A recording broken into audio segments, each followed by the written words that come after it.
Jamaah, oh jamaah. Alhamdulillah. Alhamdulillah Alamin, kita masih di Islam itu Indah. Temanya juga masih sama. Menabung tuh amal kebaikan, bukan dosa. Betul. Itulah makanya kalau kita bersedekah, nggak usah diungkit-ungkit, nggak usah lihat-lihat orangnya. Ya sudahlah. Apalagi nenek-nenek ini. Tapi gara-gara nenek-nenek itu aku jadi mikir, besok-besok kalau sedekah aku mau pilih-pilih aja. Takutnya salah lagi, udah dikasih sedekah, besoknya ada lagi di situ Ustadz Azhari. Kan jadi bingung. Tapi gini, boleh memprioritaskan sedekah. Iya. Boleh. Mana yang lebih utama? Kira-kira mana yang lebih maslahat? Tapi ketika kita udah terlanjur sedekah kan, jangan diomong-omongin. Iya, dia omong-omongin lagi. Jadi nggak boleh pilih kasih juga gitu Kan ya? sedekah itu ikhlas, sasaran tepat, yang terbaik, tidak menyakiti dan tidak mengungkit. Ustadz Syam, aku nanya Ustadz Syam aja deh. Aku dimarahin terus kalau sama Ustadz Maulana salah kayaknya. Tambahin nggak nih? Tambahin deh Ustadz Syam aja. Kemarahannya.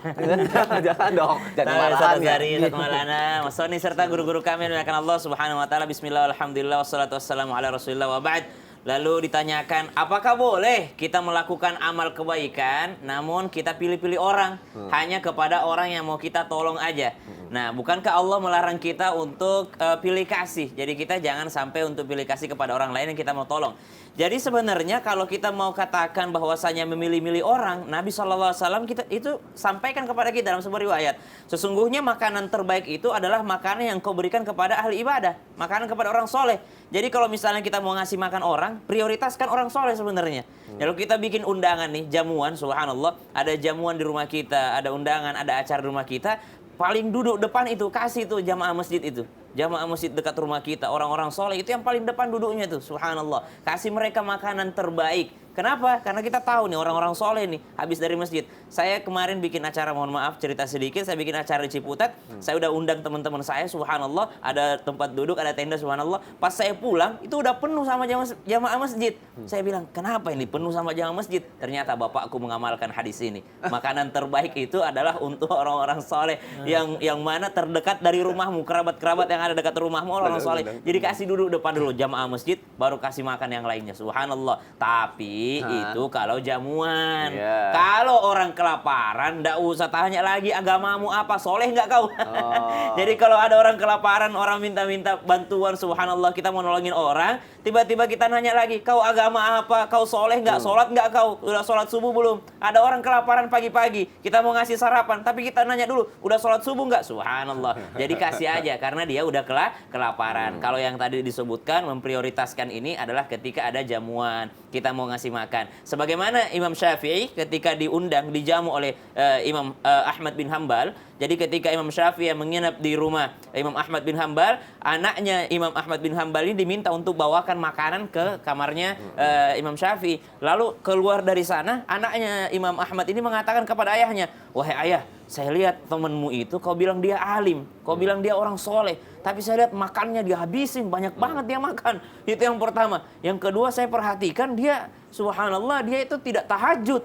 Yang ketiga, saya perhatikan dia sholat subuh tapi nggak berwudu dulu, subhanallah. Lalu ketika mau pulang, Imam Syafi'i menjelaskan kepada Imam Ahmad, saya makan makananmu, saya habiskan semuanya karena saya pastikan pasti makananmu ini dari yang halal. Subhanallah. Karena saya pastikan makananmu ini adalah dari yang halal, mana mungkin saya tidak menikmati makanan halal ini. Subhanallah. Yang kedua, saya tidak sholat tahajud karena saya sibuk menulis kitab. Yang ketiga, saya sholat subuh itu tidak berwudu. Kenapa? Karena memang tidak batal wuduku. Semenjak aku berwudu dari malam, saya tidak tidur sampai subuh, saya menulis kitab. Subhanallah. Jadi ketika amal soleh ini dilakukan, pilih waktu, pilih tempat, pilih orang, boleh-boleh saja. Tergantung daripada kondisinya. Tapi kalau ada yang urgent, orang mau ditolongin, silahkan kita menolongnya tanpa bertanya agamamu apa, kau soleh atau tidak, kau sudah sholat atau tidak, kenapa kau tidak menutup aurat, subhanallah. Karena kita saling tolong-menolong, ada hak sesama manusia, ada hak sesama muslim, ada hak sebagai rahim, ya silaturrahim, kerabat, ada hak yang lainnya. Maka subhanallah, kebaikan itu dilihat dari daripada bagaimana kita melaksanakannya, mengamalkannya. Jadi kembali lagi, ketika kita beramal soleh, boleh memilih orang.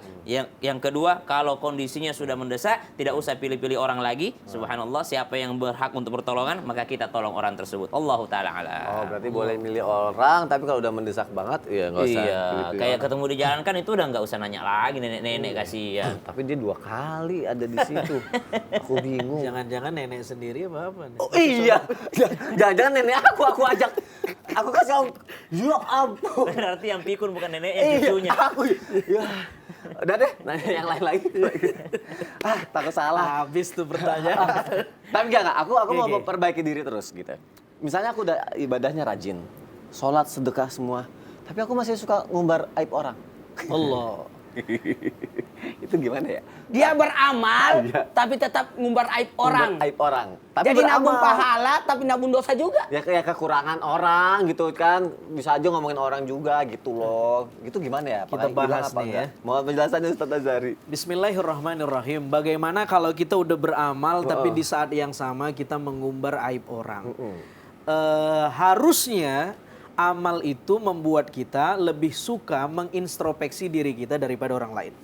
Harusnya dengan sholat, dengan baca Quran, itu membuat kita lebih gemar menilai diri kita daripada menilai orang lain. Loh, kok ada orang yang sudah beramal, dia udah sholat, dia udah sedekah, dia udah baca Quran, dia udah haji, dia udah umroh, tapi di saat yang sama dia mengumbar aib orang, ada yang salah di ibadahnya. Ada yang salah di ibadahnya. Bahkan kata Nabi SAW, ketika kita mengumbar aib orang, bahayanya luar biasa.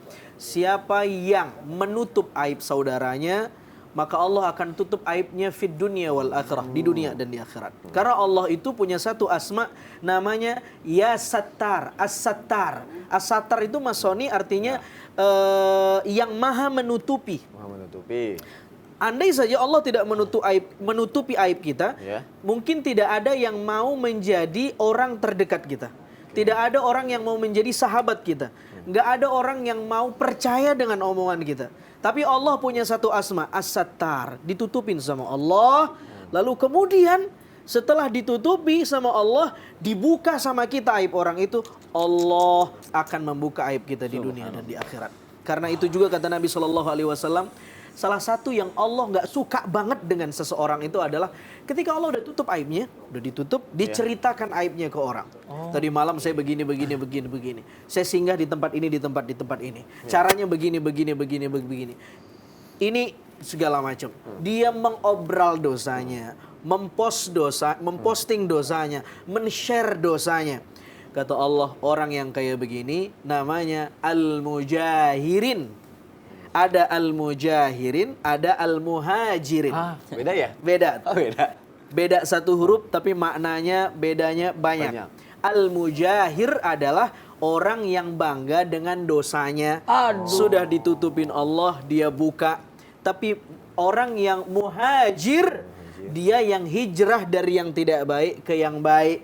Tapi mujahir sudah ditutupin, dia umbar aibnya. Lebih-lebih kalau kitalah yang mengumbar aib orang itu. Subhanallah. Waliyadzubillah, mudah-mudahan Allah jaga lisan kita untuk bisa men-skip apa-apa yang nggak penting sehingga kita nggak mengumbar aib orang.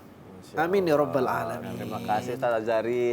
Oh, berarti seperti yang kata Ustadz Azhari bilang, kita itu kalau bisa harus menjadi orang yang al-muhajirin dibanding al-mujahirin. Betul. Oh, Masya Allah.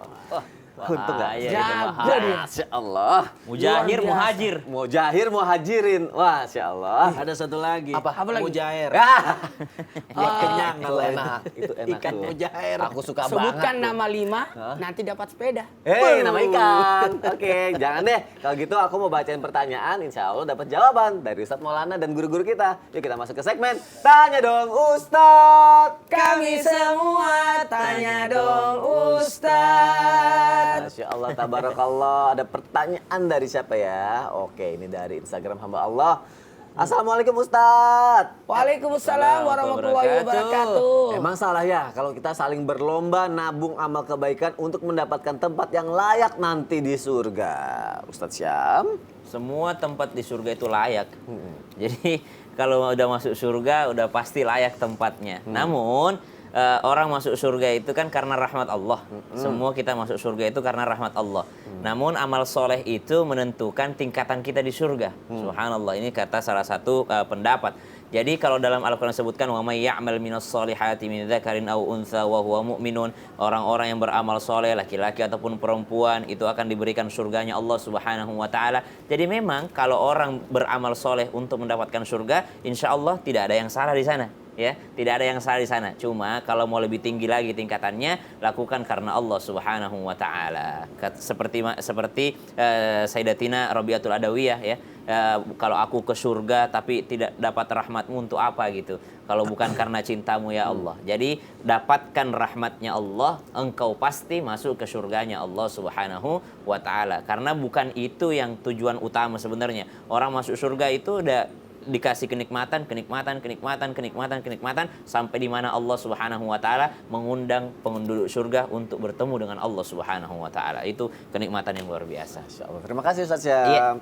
Ada pertanyaan lagi nih dari Instagram hamba Allah. Assalamualaikum Ustadz. Di dekat rumah semakin banyak yang melakukan zina. Bahkan dirinya bangga dan merasa dirinya masih laku. Walaupun usianya sudah terbilang tidak muda lagi.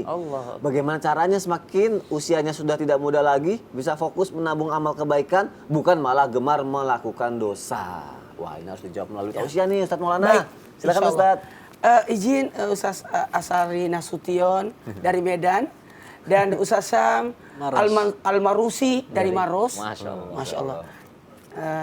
Perancis. Nggak disebutin. Semuanya yang luar biasa, Masya Allah, Tabarakallah. Saya salut.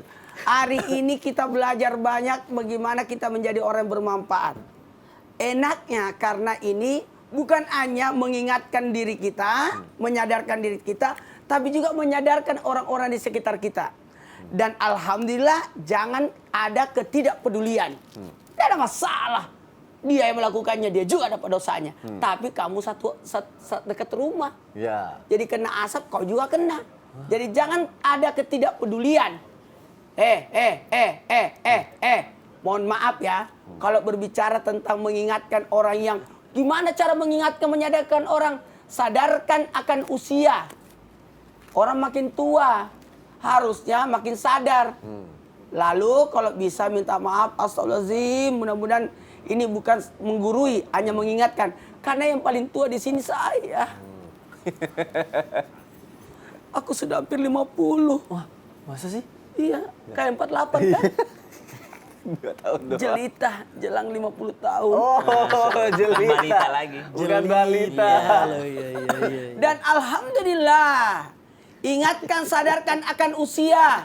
Akan ada batasnya. Dan semua yang kita lakukan akan diminta pertanggungjawabannya. Jangan dibalas lagi. Hah, dari kemudian akan dipertanggungjawabkan? Iya. Waktu dipertanggungjawabkan masing-masing atau banyak orang? Banyak orang. Oh, kalau begitu aman, banyak teman. Bukan begitu cara jawabnya. Harusnya sadarkan diri kita, pertanyaan ini luar biasa akan ditanyakan. Apa yang kita lakukan? Itu kan dipertanggungjawabkan. Yang paling penting, kalau dua ini sudah kita sampaikan, usiamu makin bertambah, makin mendekat akan kematian. Dia masih ngotot juga dengan banyak alasan. Sadarkan bahwa atas apa yang kau lakukan akan diminta pertanggungjawabannya. Juga masih ada aja alasannya. Maka sampaikan bahwa engkau dipantau oleh Allah. Engkau dilihat, diamati. Dari sinilah orang akan sadar malu dengan dirinya. Kalau melakukan dosa apalagi maksiat. Jikalau merasa dipantau, diamati, dilihat oleh Allah. Nah ingat, persoalan dosa itu bukan karena dosa apa. Ya. Tapi kepada siapa kau berdosa. Kepada siapa yang kau berdosa. Ini pembelajaran besar buat kita. Untuk apa? Lebih sadar diri, lebih mawas diri, lebih memperhatikan diri. Karena maaf, kita akan mempertanggungjawabkan dosa kita. Kita akan, nauzubillah, mendekatkan akan kematian. Dan yang paling penting, jangan sampai kita merasa aman dengan dosa. Ternyata kita belum sempat tobat. Waduh. Ini. Makanya kalau penanya tadi bertanya seperti tadi, ini saya salutnya karena ada bentuk perhatian kepada tetangganya. bukan gila urusan ya, Ya, tapi bukan gila ada urusan. bentuk perhatian. Masya Allah. Tapi dari pelajaran hari ini, Ya. apa yang diajarkan sama guru-guru, akhirnya nih mumpung lagi ditonton satu Indonesia, kayaknya aku pengen berubah ya. Aku mau jadi lebih baik. Kayaknya aku pengen bikin rumah tahfiz Quran deh. Alhamdulillah. Waduh, senangnya mau bikin rumah tahfiz Quran, ya Allah, enaknya. Tunggu dulu. Alhamdulillah dapat Mulia pujian. banget ya. Iya. Mulia banget. Keren Mulia kan? banget. Ngomongnya pas banget depan TV dapat pujian. Pahalanya gede itu. Luar biasa banget. Dipuji orang. Mau dipuji lagi, kita bahas lagi. Sesaat lagi yang kemana-mana kita akan bahas bagaimana ternyata ketika dipuji, memuji, ini bisa jadi bukanlah malah menabung, tapi menabung dosa jadinya. Setelah yang satu ini, jamaah, jamaah, alhamdulillah. Subhan